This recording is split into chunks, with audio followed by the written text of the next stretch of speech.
Bonjour mes amis, hi guys, another week, another massive watch world controversy, and again Christie's is in the thick of it as the November 6th passion for time auction debut approached.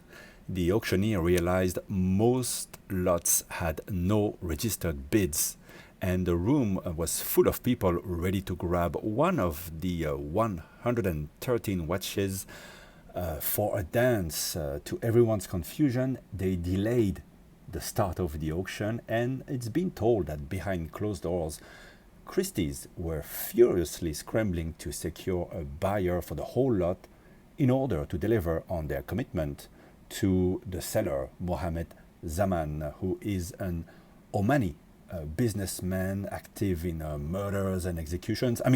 Mergers and acquisitions, hotels, oil, gas, and all that, who's been acquiring watches, some rare, some hyped, for some 40 years. Time to cash out for him, apparently. Christie's got his business, and I don't know if they commit more than their reputation or actual capital to getting him some, people say, over 30 something million Swiss francs. But in any case, as the auction was headed into oblivion, it seems nobody cared to acquire this, some people say, uneven collection that does feature some rare items, and what happened next nauseated the crowd and infuriated the web. Christie's raised their lower estimate on all the lots, issued some disclaimer. I'll show it to you that read, for example, on this Shapiro watch.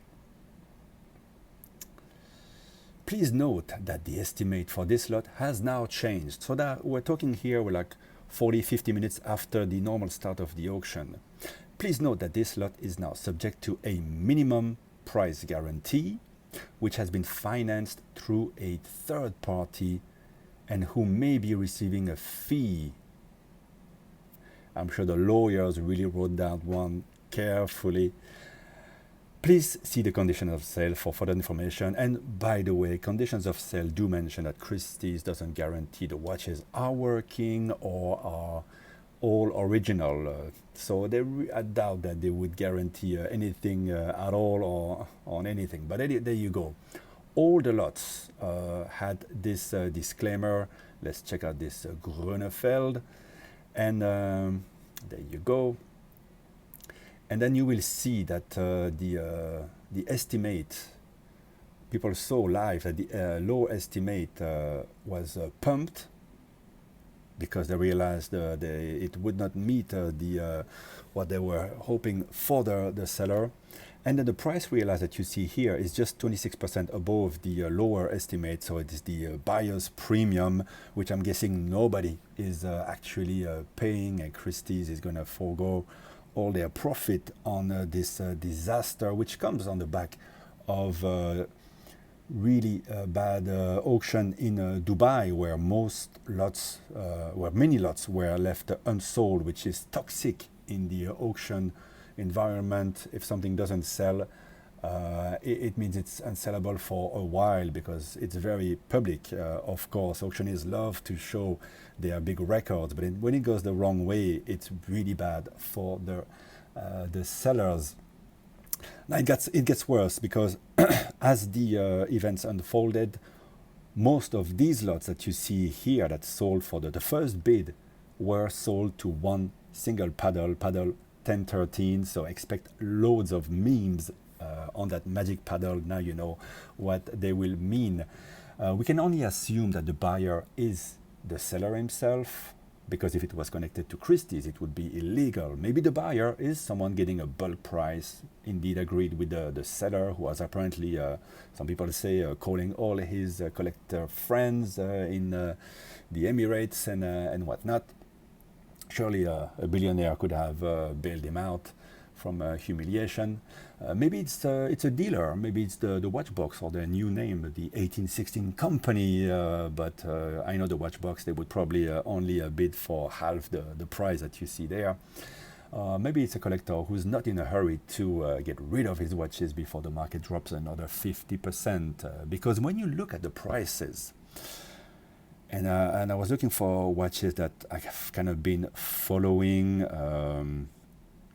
There's lots of all the watches here, of course, are very, very, very nice. As an aside, this Mint 15202 is actually engraved for His Majesty, the Prince Albert II of Monaco. So how did it get into this collection?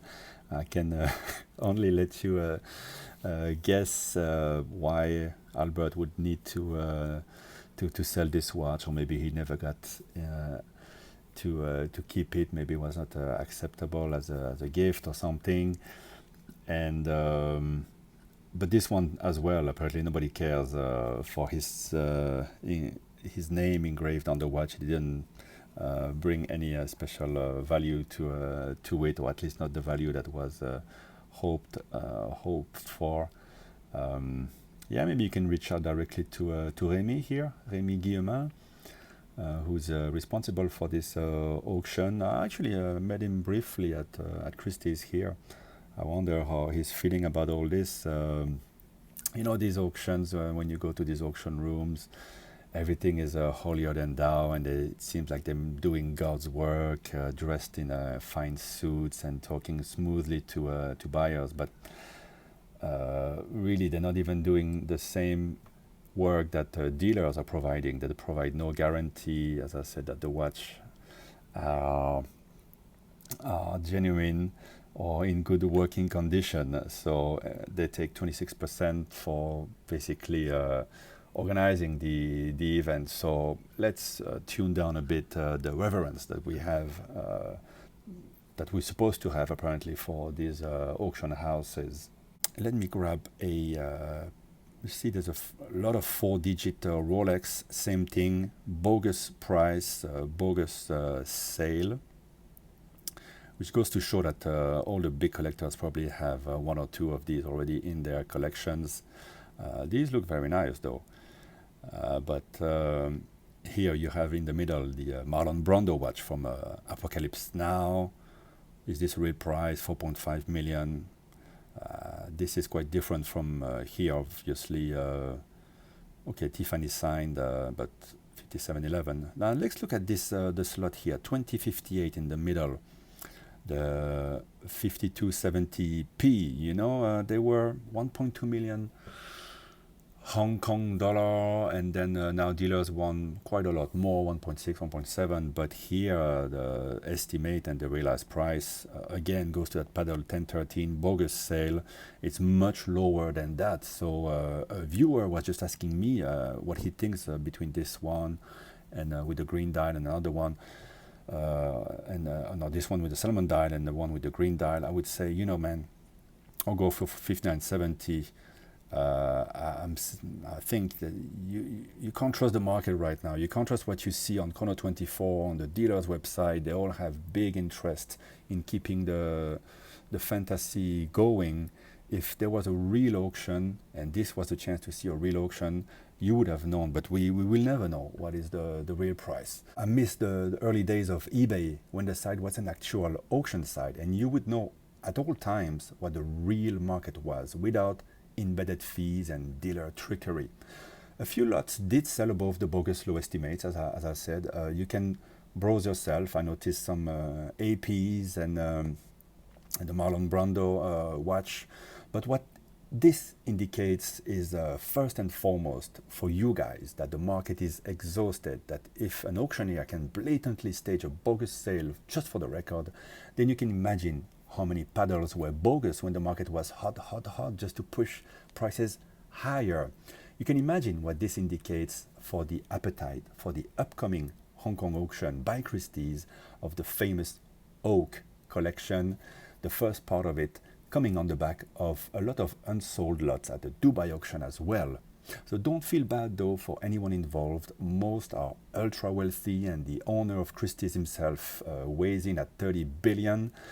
It's French, it's a François Pinault, But he's been himself quite unwise in his watch-related endeavors previously with Gérard Perregaux and Ulysse Nardin.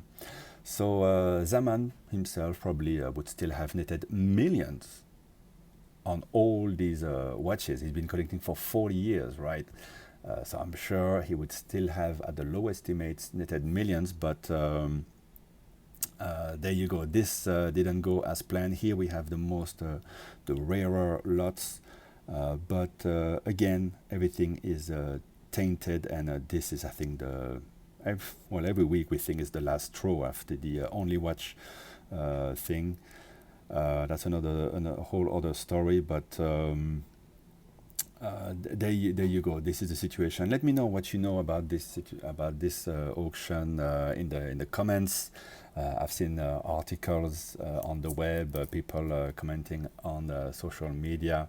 There's probably a lot more videos about this subject that are about to come. But I wanted to keep you updated of what I have seen, and if you were following the auction live, let me know how you felt when you saw these ridiculous prices getting pumped, and the fake sales that followed. Bye bye, guys. Thank you for watching.